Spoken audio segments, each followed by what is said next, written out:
Hello students. In today's session, we'll be discussing about the first module of managing human resources, that is introduction to HRM. Okay. So as we all know, I have given you quite a lot of explanation regarding this subject in the introductory session, like what are the various aspects that we'll be studying and so on. So the first module includes all the basics and fundamentals to the field of HRM, human resource management. Okay. So let us see what are the various topics that we need to be discussing in module 1. Fine. So going by the topics or the contents for this module, we will be discussing about human resource management. Under that, we will be discussing about the definition, the objectives, functions and scope of HRM. Okay. And we will also be discussing about the models of HRM in India and the global context, evolution of HRM, HR metrics, qualities of a good HR manager, then human resource outsourcing, HR audit, human resource information system, which is also, we also term it as, HRIS. Then we will also be discussing about HRP, that is human resource planning, where we will be discussing about HRP as a source of information for companies. And then we will also be discussing about the various methods of human resource planning, like job analysis, job description, job specification, job redesign, and HR dashboard. All of these things will be discussed in detail. So here we will start with the first session, the first slide, which has to do with definition of human resource management. See, even before we could enter into defining the term human resource management, firstly, we must understand the concept of HRM, right? So HRM, we will split up the term into three individual terms. Number one, human, we are referring to employees, workforce, manual labor, resource, because human capital or human resource, people or say employees, the right assortment of skills are always termed as a valuable, tangible resource for companies. And then management is all about effective utilization, effective handling, effective administration, effective control, and effective management or use of the available talent resources or available workforce resources of a company. Fine. So now we will go forward into the definition of HRM.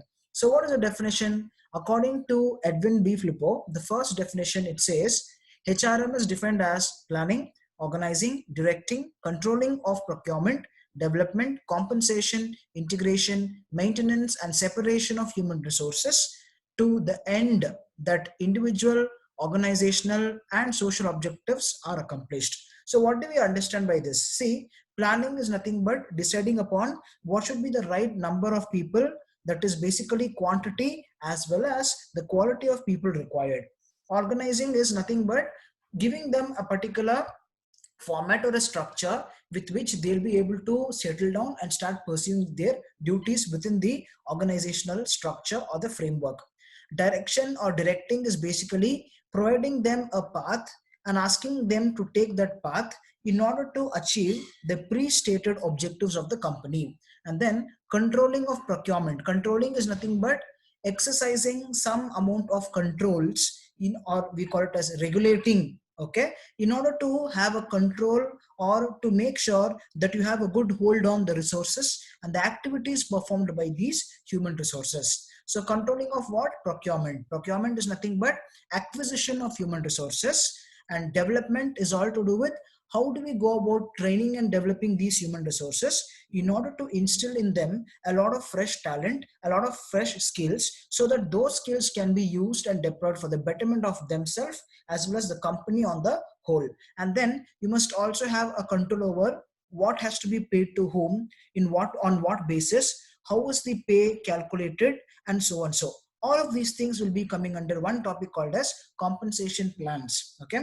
Integration, as we all know, integration is like coming together, bringing things together, integrating them together. So make sure that, see, in a very simple way, if you'll have to say, as human beings, we will all have our self-interest, individual interest, isn't it? Similarly, company also will have its own set of interests or priorities. Sometimes when we don't integrate what the employees want as a need versus what the company wants to achieve as a need, then there will be a problem. Hence, we need to convert the company's need with that of the individual employee's need. Thereby, there is integration of the mindset, integration of thought process, integration of various resources. Thereby, that will result in high rates of involvement, and also productivity will go up. Thereby the outcome is always going to be much more better than what we expect. Okay, or in other words, the outcome is going to match to that of the pre-established standards by the company. And then maintenance and separation. Maintenance is nothing but you must give them all the basic requirements that these people need for them to stay comfortably, happily within the organization, so that they'll be able to focus more on their output and productivity, and also interpersonal relationships among themselves. Thereby you will be able to make sure that all the skills that these people have can be best utilized for the betterment of the organization in the long run. So maintaining is nothing but taking care of their requirements, giving them what they want, giving them all the kind of infrastructural facilities, recreational facilities, giving them all the basic requirements that they need in order to successfully implement the strategies of the company, right? So maintenance is all about that. See, maintenance can also include various aspects like health and safety standards, employment security, job security measures, decent pay scale, all other benefits like retirement benefits, gratuity, and many more things. All of these things also should be a part of your regular work, okay, or the work assignments given to the employees. And then separation is nothing but it is that phase where the employee leaves the organization and moves away or moves out of the company. Now separation can be of two types. One, it can be voluntary separation. Two, it can be non-voluntary separation. For example, if the employee voluntarily leaves the company and goes due to XYZ reason, for example, he finds a better job, a better pay scale, a better infrastructural support, and a recreational plan which is being offered by some other company. So automatically what he will do is he will voluntarily come and offer, tender his resignation to the company, and he'll go and join to the other company. Okay, or if an employee wants to start his own business, like he's had it, he's felt that everything is done, I no more want to stay and work under one particular person, so let me become my own boss. So even that times also they can voluntarily retire from the existing position. So this is one way of separation, which is voluntarily. Non-voluntary is nothing but sometimes employees want to still continue their service in the company, but due to the there is the standard age of retirement, right? 60, right? Once you attain 60 years of age, it as per the rule of law or the company standards and the code of conduct and rules and regulations, you will have to you will have to mandatorily take retirement and go back home. And post retirement you'll be given a lot of benefits. During retirement also you'll be given a lot of benefits. All of this is purely to do with how the company is, what kind of policy framework the company has, what kind of benefit plan the company is going to give to the employees. So all of these things can be included under separation of human resources to the end that individual, organizational, and social objectives are accomplished, which means your purpose as an individual should be accomplished as an employee. The purpose or the needs or the expectations of the organization also has to be met. And ultimately, keeping in mind that no company can stay in isolation. Apart from whatever profits you make, certain amount of profit should be kept aside as a reserve in order to take care of the social obligations of the of the company or the business, like CSR initiatives, taking up voluntary initiatives to like adoption of children, and adapting slum areas, construction of public toilets in public parks, okay, giving them free stationery, giving them especially the government school students, when they don't have that much of facility where they can get all of these things, then these companies can volunteer and give those basic necessaries like books, the basic stationery items and uniforms and so on. So okay, so all of these things also should be given. So the first definition, which is given by Edwin B. Flippo, basically tries to consider almost all aspects related to human resource management.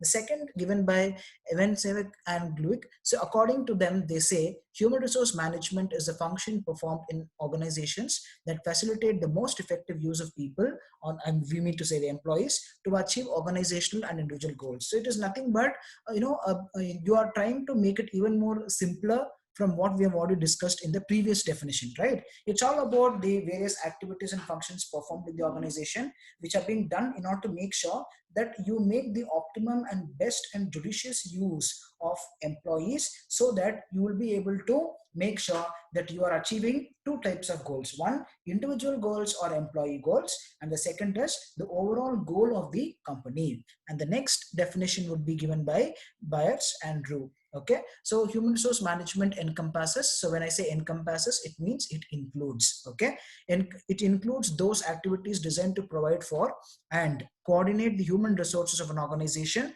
Human resource functions refer to those tasks and duties performed in organizations to provide for and coordinate human resources. It is nothing but, see, here we are referring to the various kinds of activities which are being done, which are being coordinated in such a way that it is able to provide maximum benefits to the employees as well as the company. So what I would personally suggest you is, you can please stick on to the first and second definition. Okay, this definition is like a further extension. So in your exam, I would suggest it will be better if you can focus on the first definition and also improve the second one, which is going to give you a complete scope for the concept of HRM. And the next is, we will discuss about the meaning of human resource management. As we all know, human resource management is like a function that helps managers to recruit, select, train, and develop members, which is nothing but, we are talking about the processes involved in human resource management, the various critical activities involved in managing human resources. The first thing that we do is, we have to recruit candidates. Recruitment is like a process whereby you are trying to invite people to apply for the jobs which are kept vacant in the companies. That is called as recruitment. So now after recruitment, you will get all the applications, right? From those applications, you will have to conduct interview, and even the company will have its own parameter to screen, test, evaluate, and select the employees. On such basis, they are going to select the candidates from the recruited ones. After selecting, they'll place them on the various jobs that they're supposed to be given. Now, usually companies do not go, sometimes what can probably happen is, they can put these selected candidates on a probationary period just to see how effective these employees are in terms of the extent to which these people are involved in getting outputs done on time, and their involvement, their behavioral aspects, and many more things. And based on that, some companies will convert these employees who are on a probationary period into full-time scale employees. That is one option.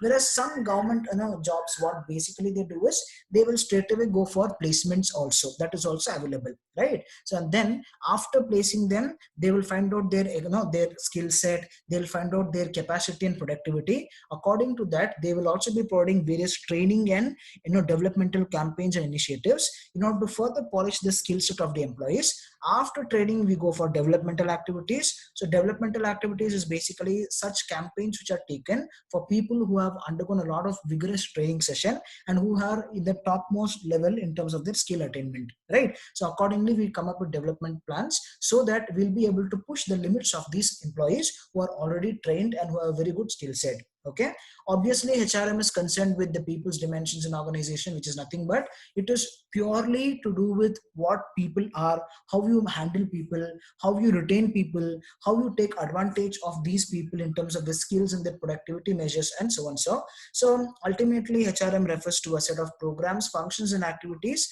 which are designed and carried out in order to make sure that you are able to convert the resources which is there lying idle into resources which is going to be more useful in terms of well-designed outputs, nothing but products and services to the markets. And then we go to the objectives of human resource management. See, to make our study more simple and easy, we categorize the objectives of HRM into two. First is going to be specific objectives, and the second category is going to be generic objectives. So let us come to the specific objectives. Specific objectives are going to be very specific to one particular area of consideration. Okay, so what are those specific areas of consideration? Number one is going to be personal objectives, number two functional, number three organizational, and number four is going to be societal. Okay, personal objective is also called as individual objectives. Individually, what objectives or targets that they personally can have for themselves in order to test their effectiveness, efficiency, and productivity.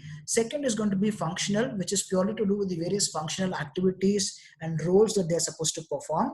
Organizational is going to be purely based on what the company expects from you to do well, how you're supposed to portray yourself, how you're supposed to carry out yourself in order to effectively achieve the targets established by the companies. Okay, and societal objectives is like more than just work, profit, productivity. Sometimes you must also play an active role to understand that apart from making money, you also have some social obligations, right? So such kind of objectives can come under societal objectives. So students, now what we will do is we will discuss each of them in detail. Okay, I'll see there is a chart that I've given in the next slide, which you have to mandatorily do in your exam as well. Okay, let us see the chart now. See, if you see, the first is societal objectives. So they are going the other way around. So we will also go in the same order. So the first is societal objective, wherein we are talking about as a member of the society, even apart from me or you being an individual citizen,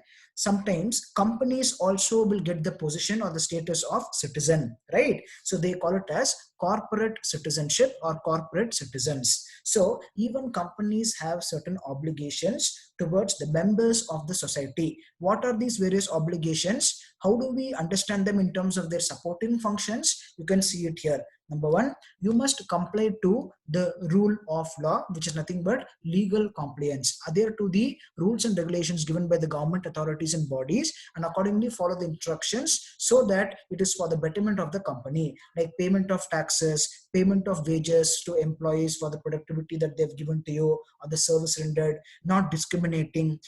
All these things can be a part of your legal compliance. Okay, then you must also understand that you must give the benefits which are to be permissible and given to the employees as per the plan of the government. Okay, and then union management relations is nothing but the relationship between the trade union and its members with that of the management of the company should be obvious, should be good, should be in a very amenable manner. If not, it can result into conflicts, and when conflicts are not handled, that can even take a very serious and a big shape called as industrial disputes. So these are all the ways in which you maintain a very good social rapport, a socialized kind of a setup where you can work with people and accordingly get your work done from them. The second is going to be organizational objectives. So in organizational objectives, it's purely to do with the various targets and tasks that you are supposed to do, which is expected from the company, from the company's level. Okay, and by doing these tasks, it's obvious that company is able to excel and companies are able to achieve their individual targets as well. Okay, this also can be considered as an area of core competency for companies. Okay, so let us see what are the various supporting functions for meeting this objective. Number one, human resource planning, that is planning for the right number of people and the right quality of people in terms of their skill set. Second, employee relations, which is nothing but the relationship that is there between the employees and employers. Also, the various chunks of employees in different domains and different departments. And then selection, training and development, performance appraisal, placement, assessment of the employee in terms of his productive measure and his involvement and engagement in the job that is assigned to him. All of these things can be supporting functions which are related to the organizational objectives. The third is going to be functional objectives, which is purely to do with every single functional domain or area. For example, if you're talking generally, if you see, functional domains can be split into different functional areas, like HR is one functional area, marketing, supply chain, research and development, finance, and so on.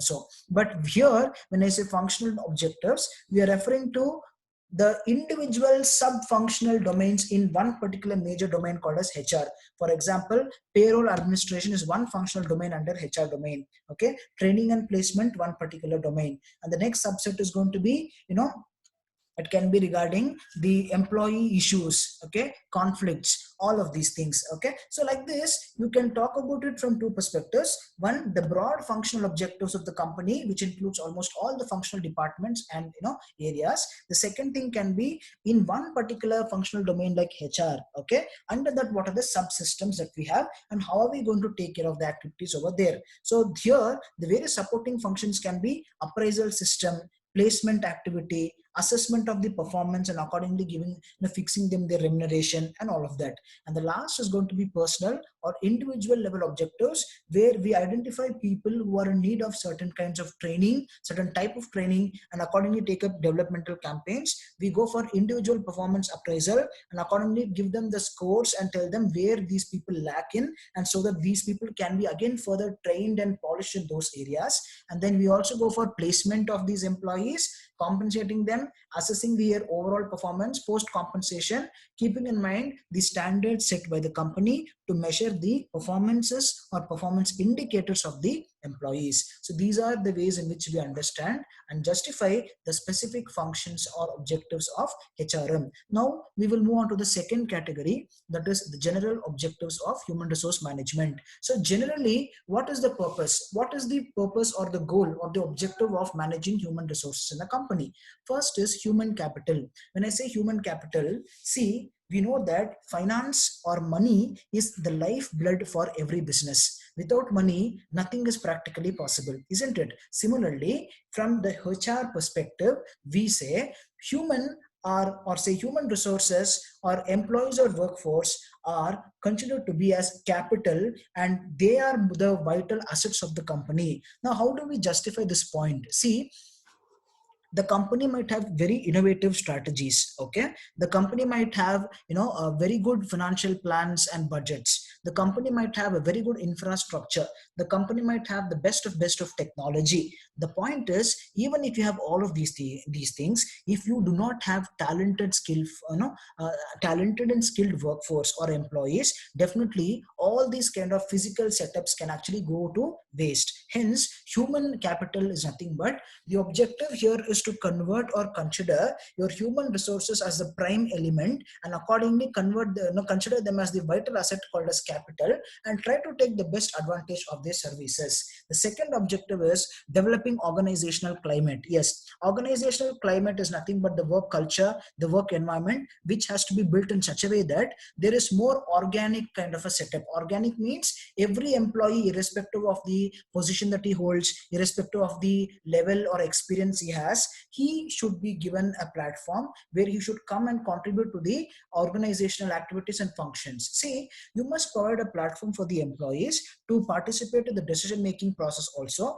Only then their say also will be taken. Thereby they feel that their say is taken, which means they have participated in the decision making process, so that once a decision has been made, they will not refrain from accepting the decision, and they will happily accept it and follow it and implement it, right? And then the third objective of HRM is helping to maintain helping to establish and maintain a harmonious employer-employee relationship. Obviously, yes, we are talking about interpersonal relationship here. Okay, not intrapersonal, it is interpersonal, which means you must always understand that there can be the concept of ego clash and ego barrier. That should not be there, number one. Number two, you must always provide a very friendly environment so that anybody and everybody can talk and interact with any other person in the organization, and accordingly carry out the activity of the company. So you should not have this concept of seniority, juniority bias. You should not have these kind of things, which is actually going to have a negative impact, adverse effect, impact on the relationship. Once the relationship gets broken, automatically people don't have the element of trust, right? And then there can be grapevine communication or false rumors spread about every other person whom they don't like, and this can actually overall can corrupt the environment of the company. So all these things are very sensitive issues which has to be taken care of, right? And then helping to create and maintain a safe and healthy work environment, which is nothing but provide them that basic fundamental healthy environment where they can happily and comfortably work. For example, the environment should have adequate lighting facility so that people can see and then accordingly do the work, so that the chances of accidents can be minimized. And then the work environment should have adequate space where people can move around. See, space management becomes very important. Space should be created not only for people but also for the movement of various items which are being used in the production process. The technical items like tools and equipments and many more things have to be kept in your mind when you design the space of that work atmosphere or the work environment.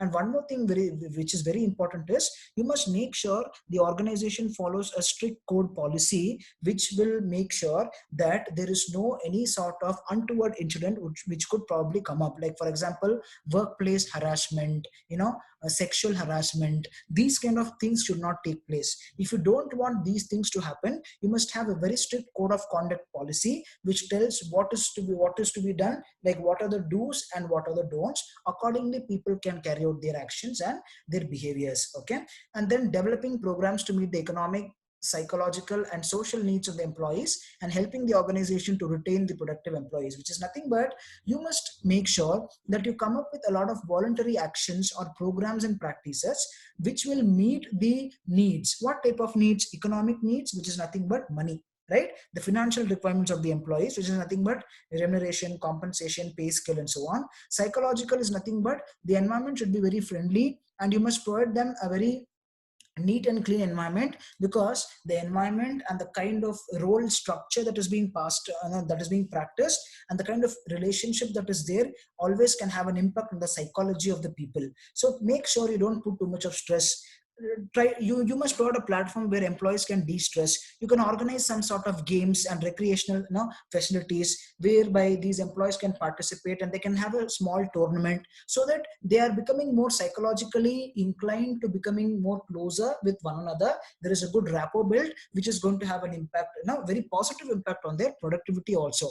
And social needs is nothing but social security and social needs. Okay, all these things have to be taken care of, like payment, retirement benefits, payment of gratuity, and then maternity and paternity benefits. And one more thing which I can say is, if in case an employee is working in the company and suddenly he faces he encounters an accident, okay, then what you should do is, if such person is injured, then whatever is the hospitalization charges, such hospitalization charges should be taken care of by the company, because this employee has harmed himself during the course of his work within the company premises, right? So such things also should be taken care of. And if in case that particular employee passes away, if in case such things happen, then that job has to be promised and given to their immediate children or wives, so that they'll be able to sustain their livelihood also. All of these things have to be taken care of, which can be justified in the last point. Now coming back again, we still have some more points to be discussed. The next one is to provide organization with well-trained and well-motivated employees. Definitely yes, you must make sure that you provide them adequate training, and you must find out ways and means to keep these people motivated.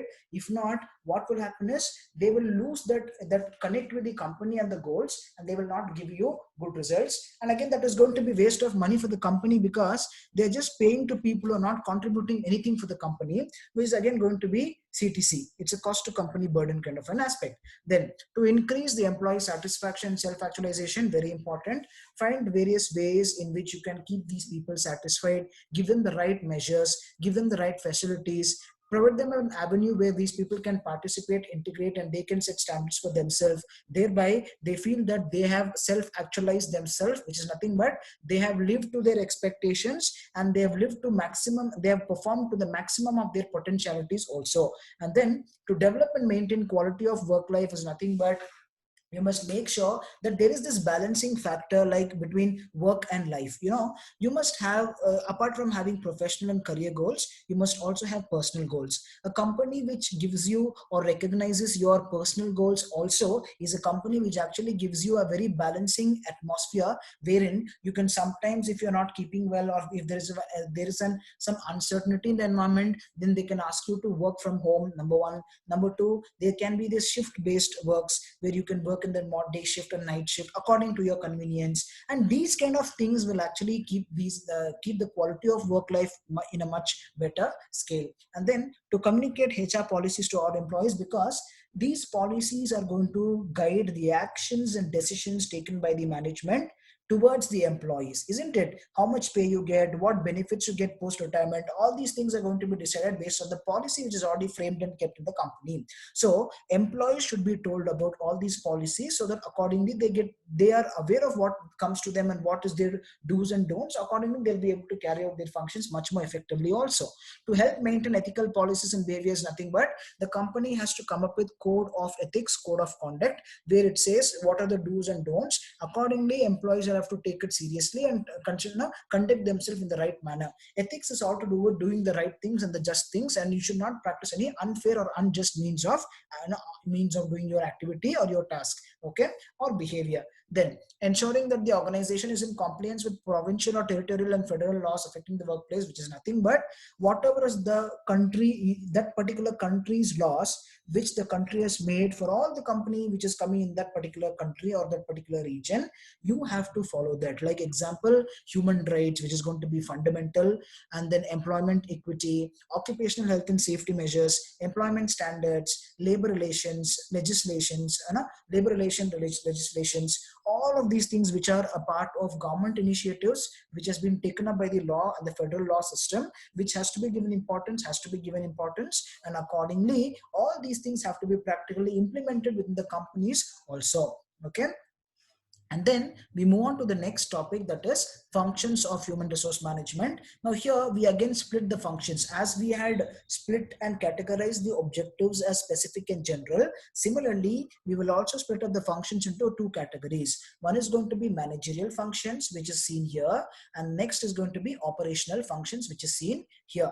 Now let me discuss one by one. See, you remember, right? Managerial functions, which is nothing but the functions of management, which we have discussed already in first semester under the subject management and organizational behavior, right? So planning, that is planning for the right number, quantity and quality of people, organizing, providing a structure so people can work effectively within the domain that they have been given or offered or placed, and staffing is finding the right job, right employee for the right job, and accordingly make sure that there is division of work and division of labor, and there is specialization of work also. Directing is nothing but providing them a path and making sure that these people follow that path in order to achieve the targets at a much more prior time. And then we also talk about controlling, where we come up with certain measures through which you will be able to control the resources, control the behavior, control the actions, control almost all the activities that has to be done in an effective way. Only if you have control measures, you'll be able to meet the targets on time. If not, things will take a long time, which is also going to increase the idle time capacity of a company, which is waste of money.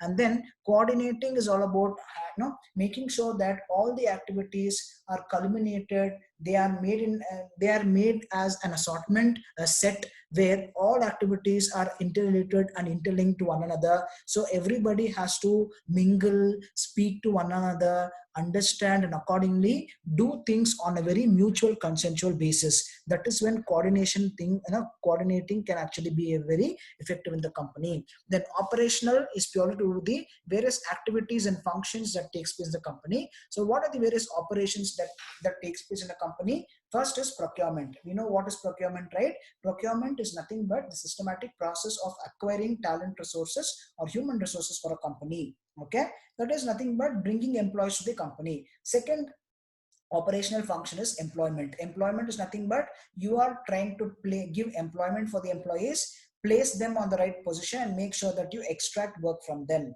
for which they are working and for which they are being paid for. Third is going to be development, which is nothing but impart some skills, impart some kind of a campaign where you train people, you impart them new skill set, you impart them new qualities so that they can use that for the betterment of their own self as well as for the company in the long run. And then we also talk about compensation. Compensation is nothing but you need to give something in return for what you're getting from the companies, right? So that giving them in return is nothing but compensating them, which is nothing but payment of wages, payment of salary, remuneration policy, okay, all of these things. So compensation in some can be basically categorized into two types. One is going to be financial, other one is going to be non-financial. Financial is nothing but compensating people in cash.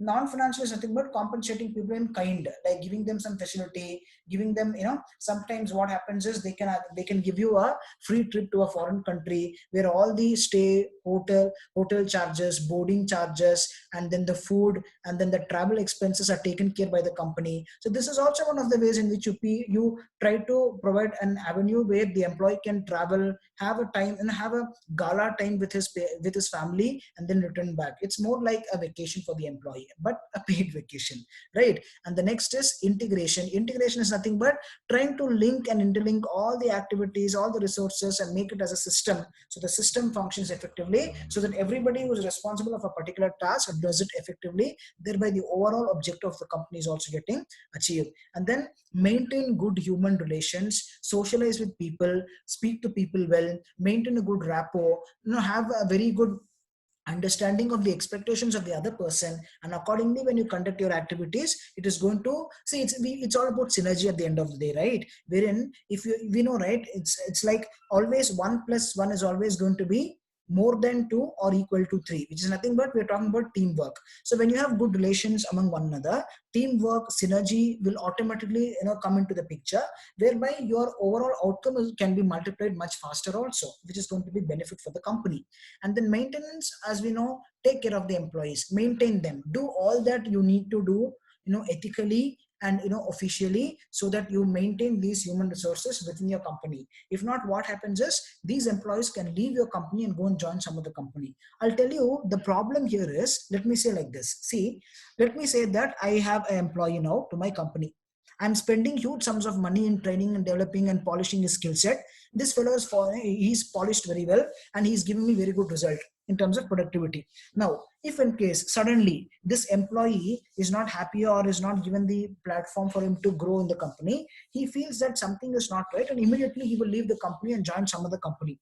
Now, it is definitely going to be a very big hit on my company, because all that money which I've spent on this fellow for giving him the training, all that money is just gone waste, because he is not rendering me the service in return. Instead, he is rendering that service to some other company, isn't it? So don't you feel this is going to be waste of money spent on that employee for training him?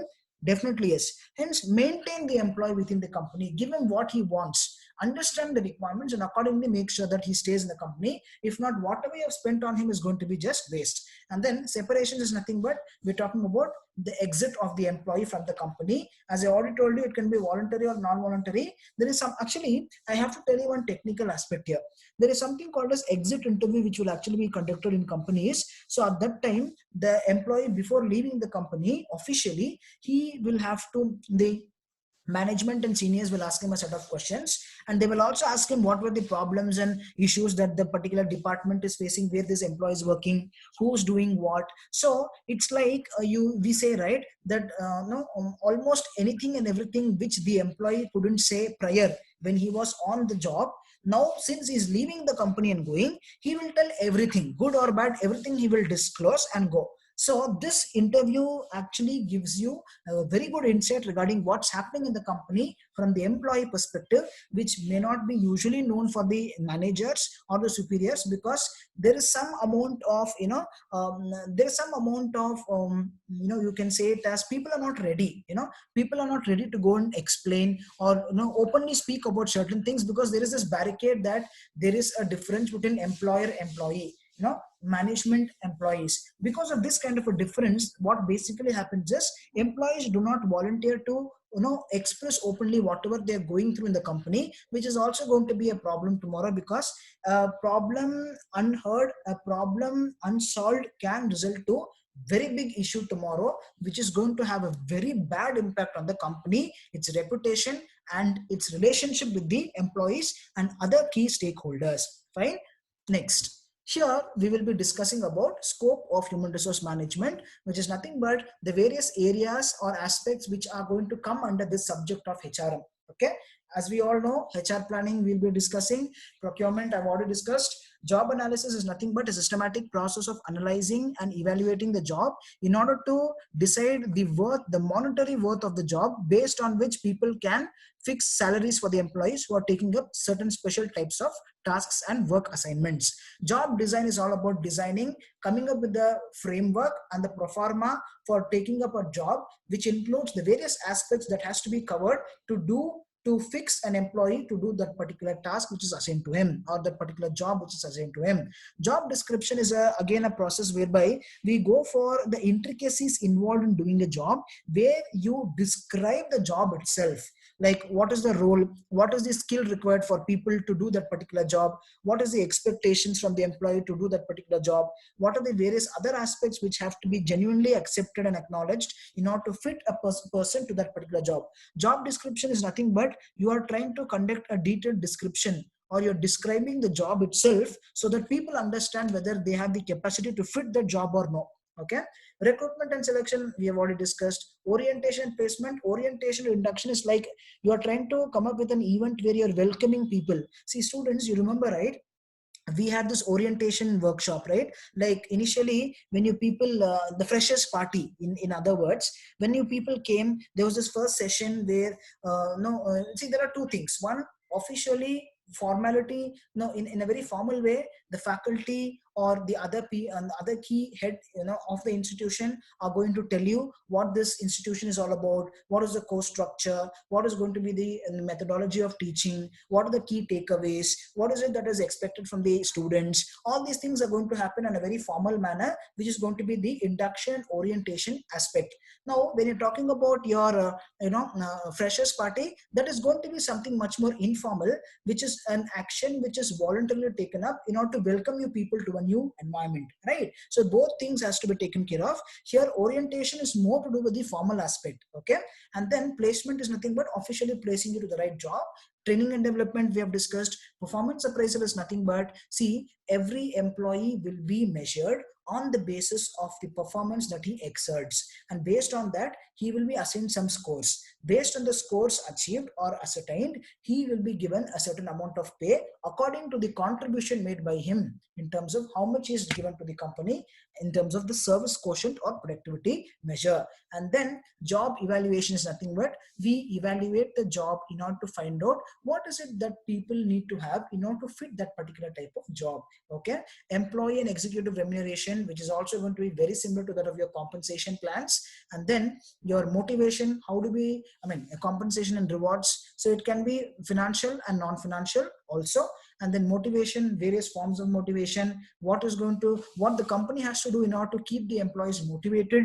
And then communication, very very important. See, we know that in today's world we are more techno driven in the sense, we have Gmail, we have WhatsApp, we have several other ways through which we can connect. Even what I'm doing right now, that is making a video and explaining, that itself is also a way in which I can connect with you. But the problem is, we can't get immediate response. It is not going to be, it is more virtual, right? It is not going to have immediate and direct response. We assume that you are able to understand what we're trying to give you, right? So we have technology and technology supports, but do these technology supports actually replace real-time interaction with people, right? See, even when you're texting, what basically happens is, right, you people will be using emojis. So emojis is actually going to, it is a very artificial kind of a lifestyle that we are leading today, where we don't have time, or we don't actually have